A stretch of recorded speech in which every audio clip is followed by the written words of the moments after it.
Yes, good morning everyone. Good morning, sir. Good morning बेटा, good morning.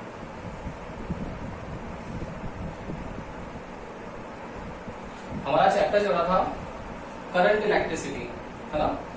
Current electricity मैंने आप लोगों को कल बताया था बेटा व्हीटस्टोन ब्रिज के बारे में कि व्हीटस्टोन ब्रिज जो है वो जीरो बैलेंस प्रिंसिपल पे वर्क करता है कि जहां पर भी उसमें डिफ्लेक्शन जीरो आ जाएगा वही वाली ब्रांच ऐसी होगी जिसमें करंट का फ्लो नहीं होगा। तो उस बैलेंस्ड कंडीशन के अंदर रेशियो ऑफ रेजिस्टेंस जो होता है वो इक्वल रहता है। देन इसके बाद हम लोगों ने एप्लीकेशन पढ़ी थी व्हीटस्टोन ब्रिज की। उस एप्लीकेशन ऑफ व्हीटस्टोन ब्रिज में हम लोगों ने पढ़ा था पोस्ट ऑफिस बॉक्स और मीटर ब्रिज दो होती है, लेकिन पोस्ट ऑफिस बॉक्स हटा दिया है आपके सिलेबस से, तो मीटर ब्रिज बची हुई है। तो मीटर ब्रिज के बारे में आप लोगों को बताया था मैंने कि कॉपर की एल शेप और एक पैरेलल प्लेट होती है। देन उसमें 1 मीटर का वायर जो है वो हम लोग लगाते हैं, वो 1 मीटर का वायर कॉन्स्टेंटन का यूज करते हैं। मैंने दो मटेरियल और बताए थे, मैग्नीन, यूरेका और नाइक्रोम, ठीक है ना। उनके भी यूज कर सकते हैं लेकिन उनकी कंडक्टिविटी कम होती है, रेजिस्टिविटी ज्यादा होती है, इस वजह से उनको हम लोग फ्रिक्वेंटली यूज नहीं करते हैं। फ्रिक्वेंटली यूज कॉन्स्टेंटन को करते हैं क्योंकि उसकी कंडक्टिविटी बेटर है इन सबसे। फिर मैंने आप लोगों को बताया कि भाई अगर मीटर ब्रिज है तो मीटर ब्रिज की बैलेंसिंग कंडीशन में आंसर क्या आता है। तो जो अननोन रेजिस्टेंस है उस अननोन रेजिस्टेंस को फाइंड करने का आंसर आता है 100 minus L upon L into R. 100 minus L upon L into R, ये आप लोगों के पास में अननोन रेजिस्टेंस की वैल्यू आ गई। यहां तक आप लोगों को आई थिंक कोई डाउट नहीं होगा। इसके बाद की कहानी है, इसके बाद की कहानी क्या है, अगर आप लोगों को नेक्स्ट प्रैक्टिकल पोटेंशियोमीटर के बारे में बताया जाए तो ये पोटेंशियोमीटर वही है जिसको आप लोग लैब में गिटार वाला प्रैक्टिकल बोलते हो सबके सब कि सर वो गिटार वाला प्रैक्टिकल, वो पोटेंशियोमीटर यही है ना। क्या होता है बेटा पोटेंशियोमीटर, क्यों यूज करते हैं हम लोग, इसका क्यों बेटर वे में मैक्सिमम यूज होता है, ये 3-4 रीजन है। देखो फर्स्ट सबसे पहले आप लोगों को याद रखना है कि पोटेंशियोमीटर है क्या। तो पोटेंशियोमीटर एक डिवाइस है। क्या करती है device, it is a device which is used to calculate, which is used to calculate the potential difference slash EMF of the electric circuit. कि कोई एक इलेक्ट्रिक सर्किट है, उस इलेक्ट्रिक सर्किट में पोटेंशियल डिफरेंस हो चाहे ईएमएफ हो, ये दोनों टर्मिनोलॉजी से मैंने आप लोगों को वाकिफ करवा रखा है कि भाई पोटेंशियल डिफरेंस और ईएमएफ क्या होता है। ईएमएफ बताया था maximum potential difference and potential difference बताया था कि पोटेंशियल डिफरेंस जब करंट का फ्लो हो रहा हो। ओके, अब आपके मन में आएगा कि सर 10th क्लास अब तो पढ़ रखा है कि पोटेंशियल डिफरेंस और ईएमएफ के लिए वोल्ट मीटर यूज करते हैं। आपको नई डिवाइस बता रहे हो कि भाई पोटेंशियोमीटर यूज करते हैं, मतलब कोई ना कोई तो रेटिंग ज्यादा होती होगी किसी ना किसी वजह से पोटेंशियोमीटर की। इस वजह से वोल्ट मीटर को एलिमिनेट करने लगे हम लोग, और वोल्ट मीटर से बेटर अपने पास एक दूसरी डिवाइस आ गई जिसका नाम हम लोगों ने रख दिया पोटेंशियोमीटर। ऐसा कुछ होता होगा पोटेंशियोमीटर। तो पोटेंशियोमीटर है क्या, पोटेंशियोमीटर एक आइडल वोल्ट मीटर है। ये आइडल वोल्ट मीटर करता क्या है बेटा, देखना आप लोगों को वोल्ट मीटर सबको पता है 10th क्लास वाला, क्या कि इस तरीके से ऐसा सर्कुलर सा पोर्शन था आप लोगों के पास, उसमें एक निडल थी जो लेफ्ट हैंड साइड में अलाइन रहती थी, उसके ऊपर रेटिंग हुआ करती थी 0, 1, 2, 3, 4 जितने भी वोल्ट का है। लेट सपोज ये 5 वोल्ट का है तो इस अकॉर्डिंग रेटिंग होती थी, और उस रेटिंग से वो राइट हैंड साइड में क्लॉकवाइज डायरेक्शन के अंदर डिफ्लेक्शन शो करता था आपको। ये आप लोगों ने पढ़ रखा था वोल्ट मीटर के बारे में। लेकिन मुझे ये बताओ सबसे पहले कि जो वोल्ट मीटर है बेटा, ये वोल्ट मीटर करता क्या है। देखो वोल्ट मीटर जो है वो आप लोगों के जो भी सर्किट में डिवाइस यूज कर रखी है, इलेक्ट्रिक अप्लायंसेस यूज कर रखा है, उनके टर्मिनल्स पर पोटेंशियल डिफरेंस सेट करेगा, फर्स्ट चीज। सेकंड चीज, पोटेंशियल डिफरेंस सेट होने पर उसकी वैल्यू को कैलकुलेट करने वाला है, और करंट देख रहा है कि भाई करंट का फ्लो हो रहा है या नहीं हो रहा है। करंट को कैलकुलेट नहीं कर रहा है, लेकिन ओम्स लॉ की माने तो पोटेंशियल डिफरेंस सेट करते ही करंट का फ्लो हो जाता है। तो इन भाई साहब की वजह से ही होता है कि कितना फ्लो होगा तब करंट फ्लो होगा, कितने कम फ्लो पर करंट का फ्लो नहीं होगा। देखो क्या होगा, अगर इस वोल्ट मीटर को आप लोग सामने से ऑब्जर्व करोगे, अगर मैं ऐसे सामने से आके ऑब्जर्व करूं तो बिल्कुल 100% रीडिंग देगा 90 डिग्री के एंगल पे। लेकिन अगर मैं जैसे ही शिफ्ट हो गया, मैं इधर शिफ्ट हो गया, देखो रीडिंग शिफ्ट हो गई, मैं इधर शिफ्ट हो गया तो फिर रीडिंग शिफ्ट हो गई। मतलब वोल्ट मीटर जो है वो क्या है, एरर है, उसके अंदर एरर आएगी, पर्सनल एरर आएगी। हम लोगों ने 11th क्लास में एरर्स के टाइप्स पढ़े थे, तो पर्सनल एरर आएगी, इंस्ट्रूमेंटल एरर आ सकती है। लेकिन पोटेंशियोमीटर क्या करता है बेटा, कि पोटेंशियोमीटर एक डिवाइस है जिसके अंदर वायर्स होते हैं। वायर्स कैसे, वही गिटार वाला प्रैक्टिकल जो है, देखो वायर्स कैसे होते होंगे। ये पॉइंट है आप लोगों का, एक टर्मिनल है, ये पॉइंट ए, यहां से 1 मीटर का वायर या 100 सेंटीमीटर का वायर ये मूविंग कर रहा है, इस पॉइंट से ये कनेक्ट होगा, ये दूसरा पॉइंट है इसका, यहां से फिर अगेन दूसरा वायर निकलेगा, फिर यहां से ये ऊपर जाएगा, फिर तीसरा वायर निकलेगा, फिर चौथा वायर निकलेगा। इस तरीके से यहां पर 10 वायर होते हैं, इस तरीके से कलेक्ट। ये वायर्स जो होते हैं अलग अलग पोजीशन में होते हैं, ये 4 वायर का भी होता है, ये 10 वायर का भी होता है, ये 16 वायर्स का भी होता है ना। नॉर्मली हमारी जो लैब्स है उसमें 10 वायर वाला मिलता है, कि 10 वायर्स होंगे। तो इस तरीके से ये आप लोगों के पास में कनेक्ट होते हैं। सोच के देखो ऐसे कनेक्ट है ये सब, और मैंने इसको यहां पर लास्ट आकर के इसका एंड कर दिया, जो इसका दूसरा टर्मिनल है बी। ओके, इस तरीके से आप लोगों के पास वायर्स कनेक्ट हैं। किस पर, एक वुडन बॉक्स पर। ये सारे के सारे वायर्स जो होते हैं वो प्लेस्ड होते हैं on the wooden box, and ये जितने भी वायर्स हैं उनका मटेरियल वही सेम मटेरियल जो मीटर वेज वाला, कौन सा बोलो, मीटर वेज में कौन सा था मटेरियल वायर का, कांस्टेंट टन का। तो ये सारे के सारे जो वायर्स हैं ये कांस्टेंट टन के बने हुए हैं। अब देखना बेटा, वोल्ट मीटर है क्या कैलकुलेट करता है, वोल्टेज कहां कनेक्ट होता है, ऑलवेज रेजिस्टेंस के पैरेलल में। मतलब जितना आर की वैल्यू होगा उतना वोल्ट मीटर कनेक्ट कर देगा। यहां देखना, यहां कैसे कैलकुलेट करेंगे, यहां ये वायर की लेंथ इंक्रीज हो रही है बेटा, और वायर की लेंथ इंक्रीज हो रही है एल।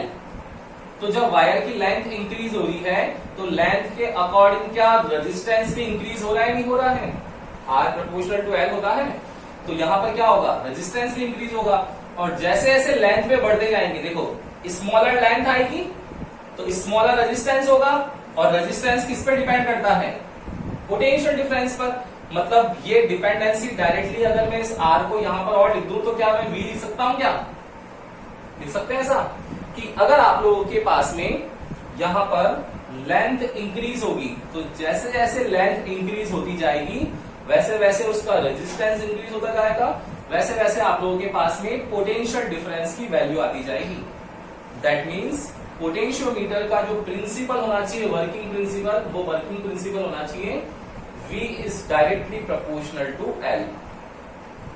अगर आप लोग यहां लेंथ को वैरी करोगे तो लेंथ को वैरी करने से आप लोगों के पास में वोल्टेज की वैल्यू आएगी। सेकेंड चीज, ये लेंथ है। अब इस लेंथ को आप लोग, मैंने कल बताया था मीटर वेज में जॉकी से हम लोग फाइंड करते हैं वैल्यू। देखो जॉकी को कहीं भी रख दो तो भाई लेंथ है ना, लेंथ कोई वैरी करती है क्या, लेंथ कोई वैरी करती है क्या, फिक्स पॉइंट पर आएगी। तो देखो इसमें तो फ्लक्चुएट होता है, लेकिन यहां फ्लक्चुएट होता ही नहीं है। क्यों, क्योंकि सर्किट में हम लोग कनेक्ट करते हैं गैल्वेनोमीटर, और गैल्वेनोमीटर तो वर्क ही जीरो डिफ्लेक्शन पे करता है। तो जहां जीरो आ जाएगा वहां आ जाएगा, मतलब कोई भी एरर नहीं आएगा, तो ये तो एरर फ्री है। तो सबसे मेन जो रीजन है कि वोल्ट मीटर यूज क्यों करते हैं, क्योंकि इसमें एरर है भाई, बहुत सारी एरर्स निकल जाती है। पर्सनल एरर है, इंस्ट्रूमेंटल एरर है, फिर सिस्टमैटिक एरर है कि हम लोग देख नहीं पाते, फिर अगर हम लोग कोई फॉर्मूला लगाते तो रैंडम एरर आ जाएगी। मतलब यहाँ पर एरर का भंडार है। लेकिन जो पोटेंशियोमीटर है ना, उस पोटेंशियोमीटर में वायर्स हैं और वायर्स के ऊपर लेंथ है, तो लेंथ तो क्या है, फिक्स कर रखी है हम लोगों ने, उसमें कोई वेरिएशन है ही नहीं। तो इसकी वैल्यू के अकॉर्डिंग वोल्टेज की वैल्यू जो आती है वो भी क्या आती है, परफेक्ट वैल्यू आती है। परफेक्ट वैल्यू आने की वजह से ही हम लोग ये बोलते हैं कि पोटेंशियोमीटर जो है वो बिहेव करता है as an ideal volt meter. Okay, clear है यहाँ तक? अब देखना, इस पोटेंशियोमीटर का वर्किंग प्रिंसिपल देख लिया हम लोगों ने कि V प्रोपोर्शनल टू L होता है, और ये हम लोगों ने इसका इंटरनल स्ट्रक्चर देखा है। लेकिन इसका आउटर स्ट्रक्चर कैसा होता है वो देखते हैं एक बार हम लोग। एक बार ले लो उसका स्क्रीनशॉट, ले लिया। अब देखो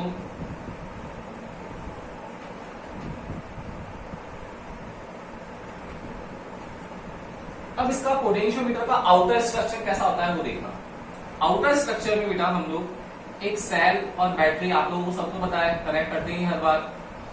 एक साथ में स्विच लगा देते हैं करंट को कंट्रोल करने के लिए।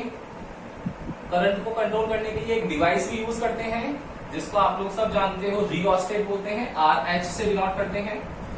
फिर यहां पर वो जो मैंने 10 मीटर का वायर लिया था between A and point B, तो ये A एंड B के बीच में ये वायर है आपके पास में 10 मीटर का।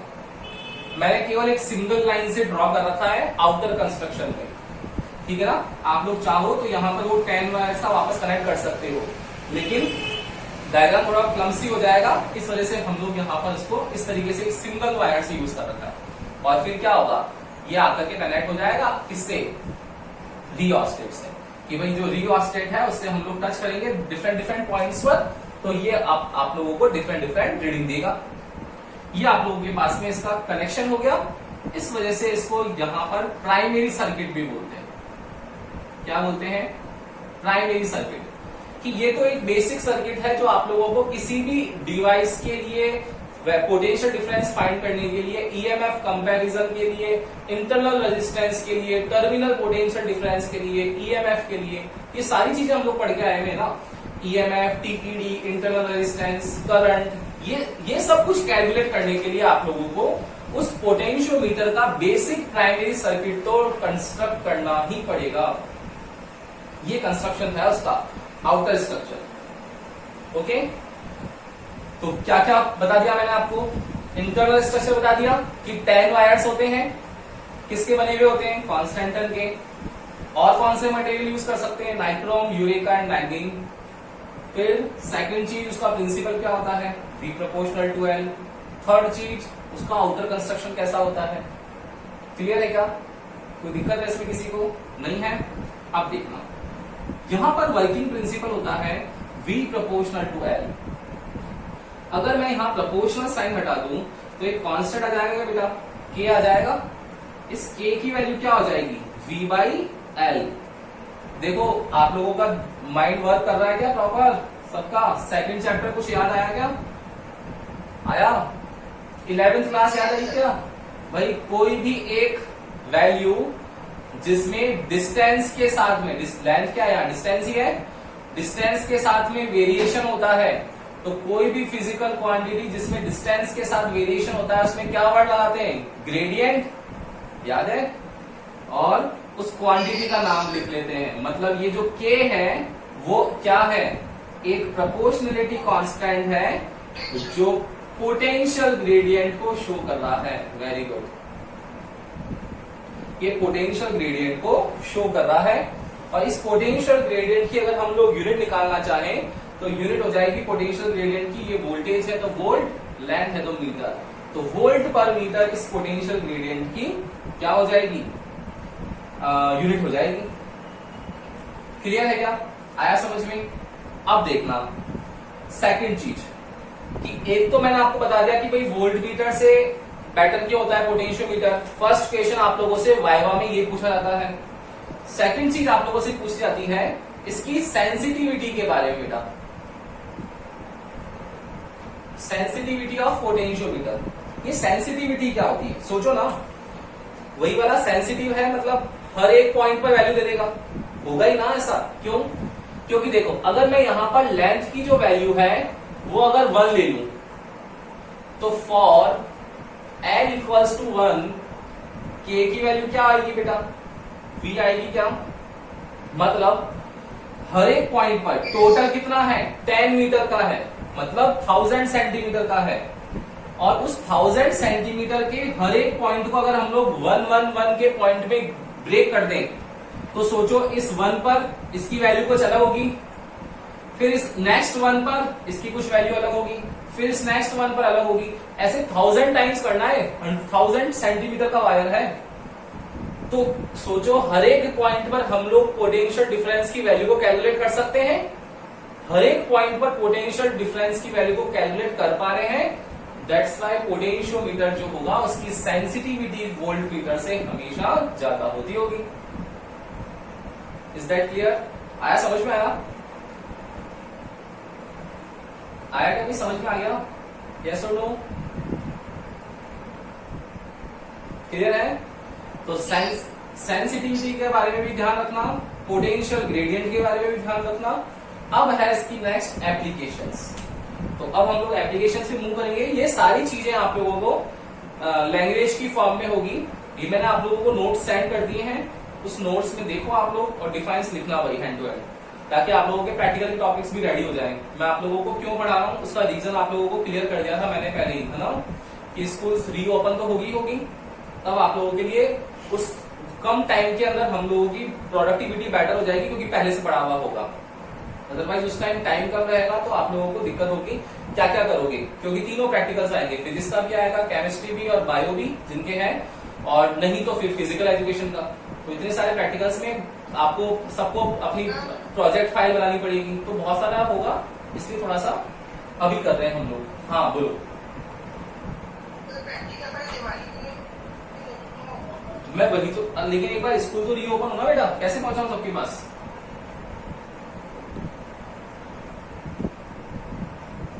व्हाट्सएप कर दीजिए। मेरे पास भी नहीं है, और मैं कितने व्हाट्सएप करूं? पूरा रजिस्टर है, कितना व्हाट्सएप करूंगा बता मेरे को? बड़ी है भाई, बहुत है।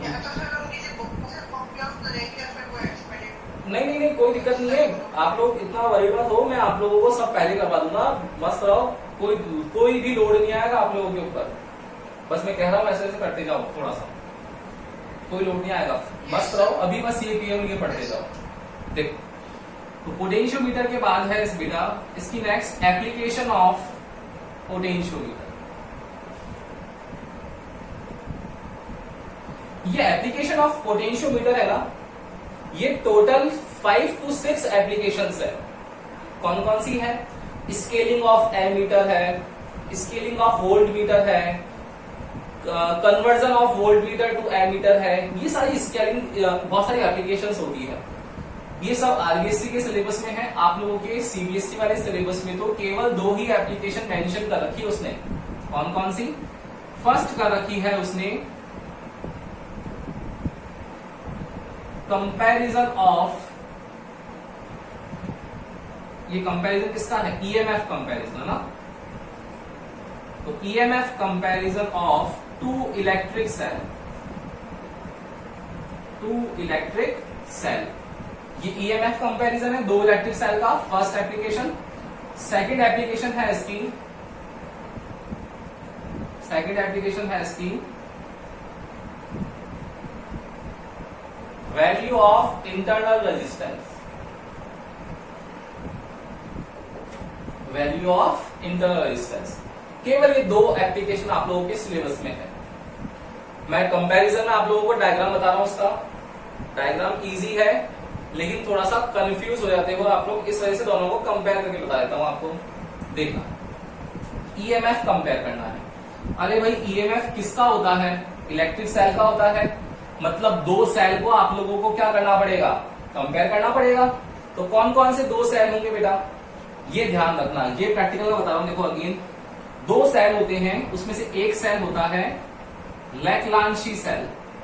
कौन सा सेल होता है? लैक्लांशी सेल। ये लैक्लांशी सेल क्या करता है? सेल है, वही चीज मैंने आपको बता रखी पहले भी, 2 रॉड होगी और एक इलेक्ट्रोलाइट सॉल्यूशन होगा, ठीक है। इसमें एक रॉड होगी कैथोड की, एक होगी एनोड की। तो यहां पर लैक्लांशी सेल जो होता है, उस लैक्लांशी सेल के अंदर यहां जो कैथोड की रॉड होती है, इस कैथोड की रॉड के अंदर याद रखना मैग्नीज ऑक्साइड MnO2, इस MnO2 का पाउडर फिल रहता है। क्या होता है कि ये जो आपके पास कैथोड की रॉड है, इस कैथोड की रॉड में ऐसा सराउंडेड मटेरियल होता है। जैसे ये सराउंडेड मटेरियल है, ये बॉटल है मेरे पास, ये देखो ये बॉटल है। तो ये बॉटल क्या है? अंदर से खुली है ना, देखो खुली है। क्या होगा? इसके पूरी सराउंडेड है, तो इस तरीके से है। और इसमें अगर मैं MnO2 का पाउडर भर दूं, तो इस तरीके से रॉड है ये, उसमें MnO2 का पाउडर भरा हुआ है अंदर, और क्या करना है अब इस रॉड के अंदर में एक रॉड और उतार दूं, देखो उसके अंदर रॉड चली जाएगी, एक रॉड ऐसे आ जाएगी अंदर की तरफ, क्या होगा?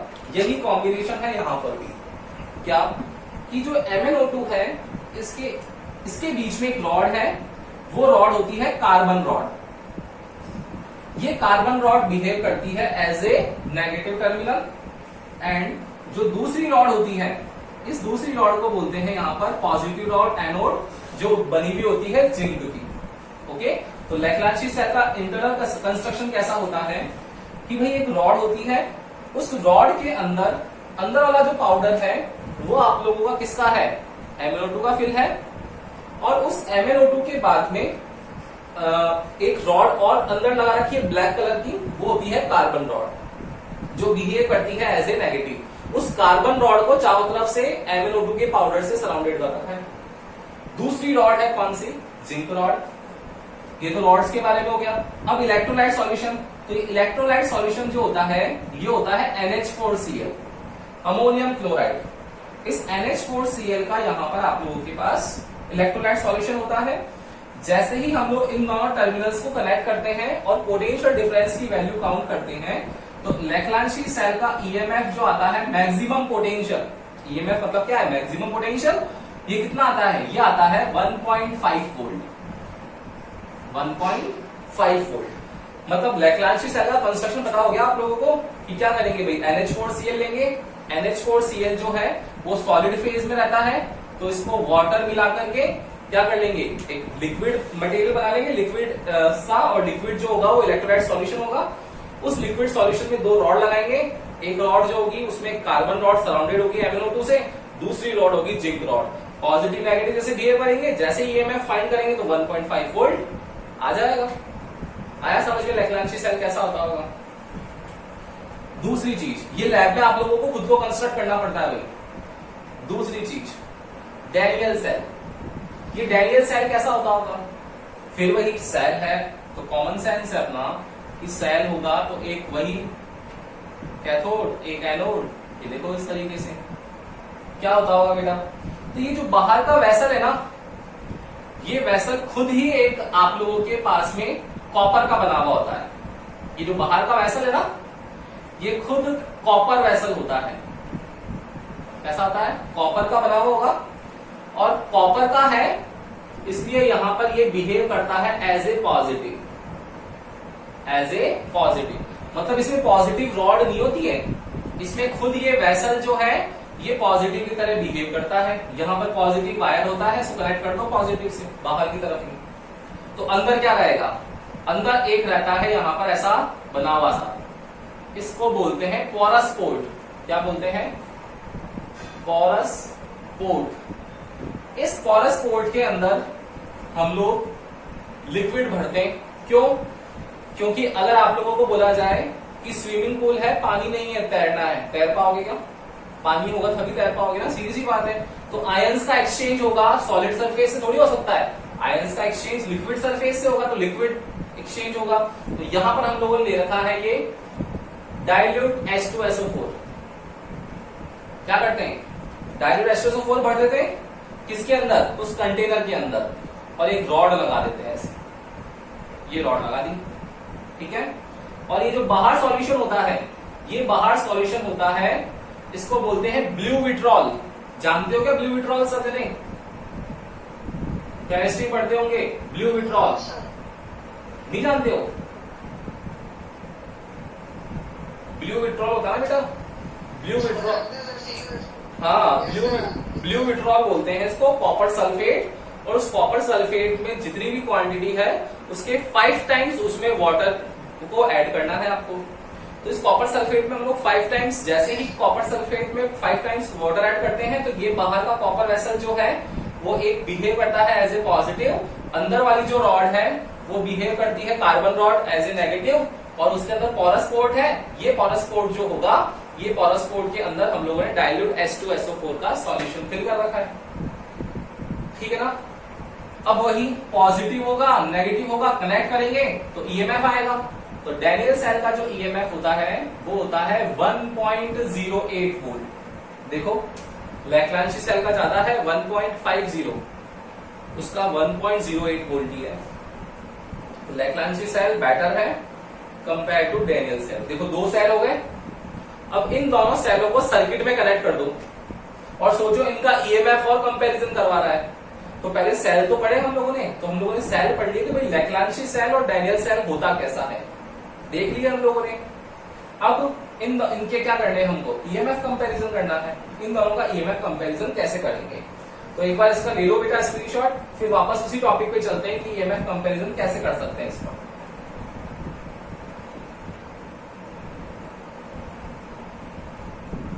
Yes sir. ले लिया स्क्रीनशॉट, अब देखना।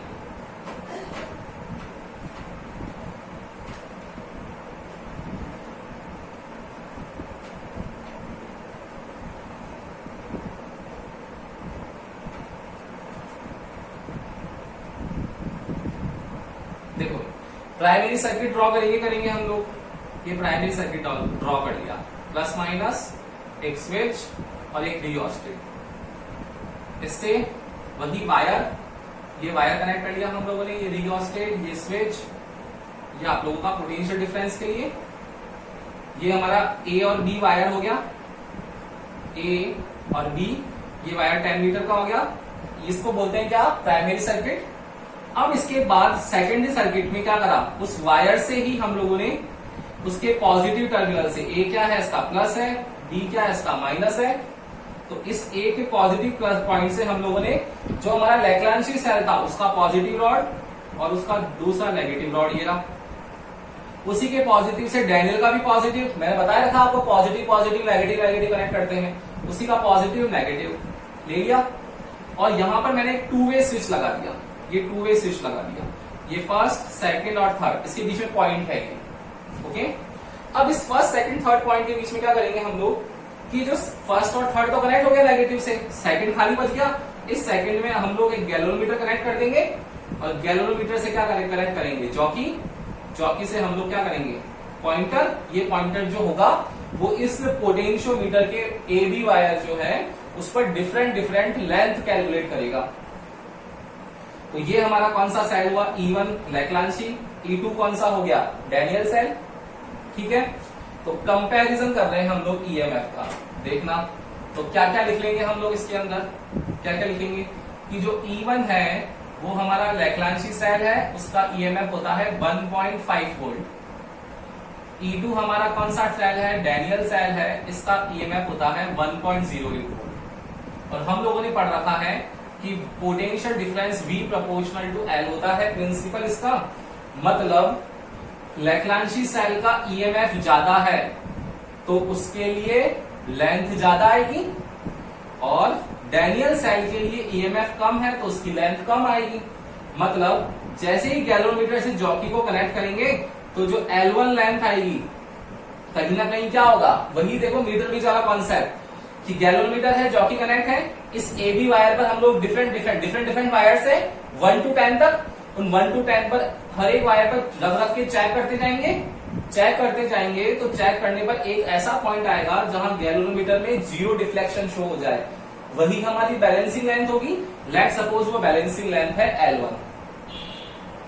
क्लियर, फिर क्या होगा, अब जैसे देखो ये हम लोगों ने लेंथ को कैलकुलेट कर लिया जो बैलेंसिंग है, यहां पर अब इसको कनेक्ट करो, ये फर्स्ट और सेकंड स्विच को, तो क्या ये लैग्रांजी सेल कनेक्ट हुआ, नहीं हुआ, हो गया ना। तो लैग्रांजी सेल कनेक्ट हुआ तो देखो करंट का फ्लो ऐसा होगा। तो देखो डिफरेंट पॉइंट्स पे फाइंड करेंगे, फिर बैलेंसिंग लाइन निकालेंगे। पहले किसके लिए निकाली, आउटर सर्किट के लिए, प्राइमरी सर्किट के लिए। ये कौन सा सर्किट है, सेकेंडरी सर्किट है, तो प्राइमरी के लिए निकाली, लेंथ L आ गई। E1 के लिए निकालेंगे, कौन सी लेंथ आ जाएगी, L1। और अब इस 2 वे स्विच में फर्स्ट और सेकंड को ब्रेक कर देंगे और कनेक्ट करेंगे किसको, सेकंड एंड थर्ड को। तो देखो लैग्रांजी सेल आउट हो गया, कौन सा बचा, केवल डैनियल सेल। तो डैनियल सेल के लिए भी ईएमएफ निकालेंगे, इसका ईएमएफ कम है तो इसकी लेंथ कम आएगी, इसकी लेंथ लेट सपोज L2 आ गई, देखो कम आई है पहले से। क्लियर, तो ये बोलता है कि दोनों का ईएमएफ कंपेयर कैसे करें। तो फॉर फर्स्ट सेल के लिए क्या होगा, जितना ईएमएफ उतनी ही लेंथ, तो EMF is directly proportional to L1। E1 की वैल्यू आ जाएगी KL1। And for the second cell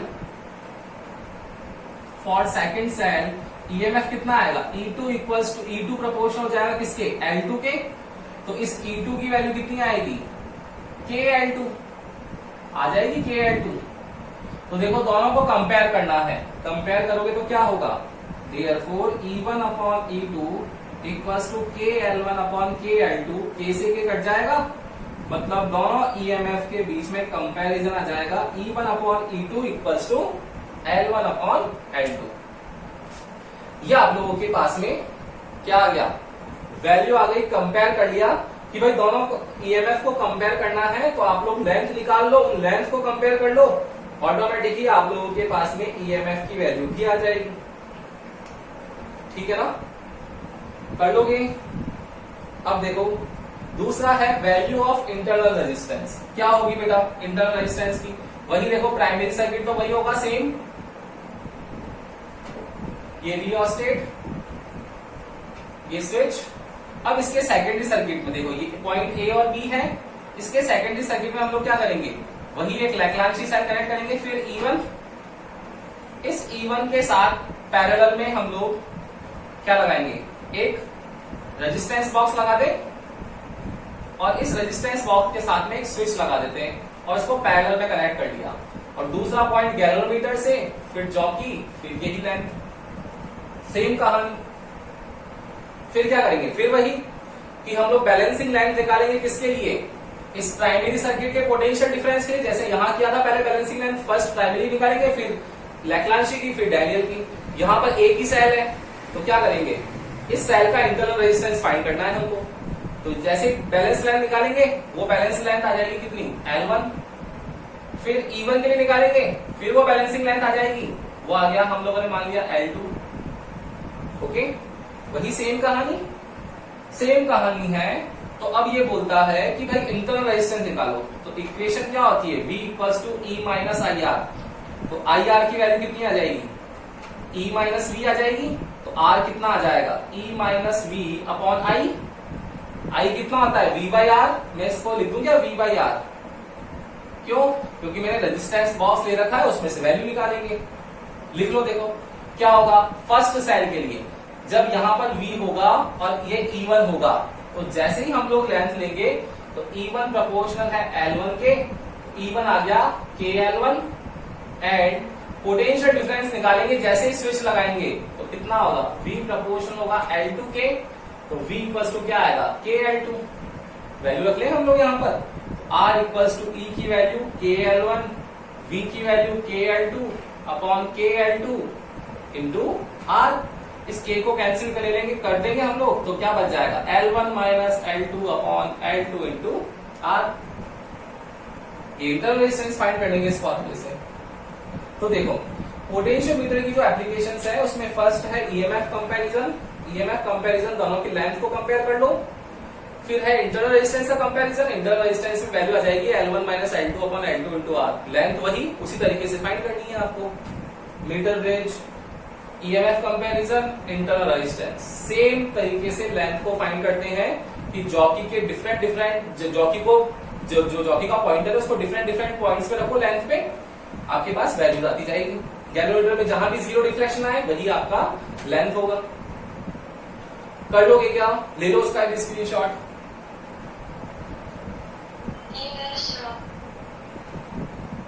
ले लो उसका स्क्रीनशॉट, ले लिया। तो ये चैप्टर कंप्लीट हो गया बेटा आपका।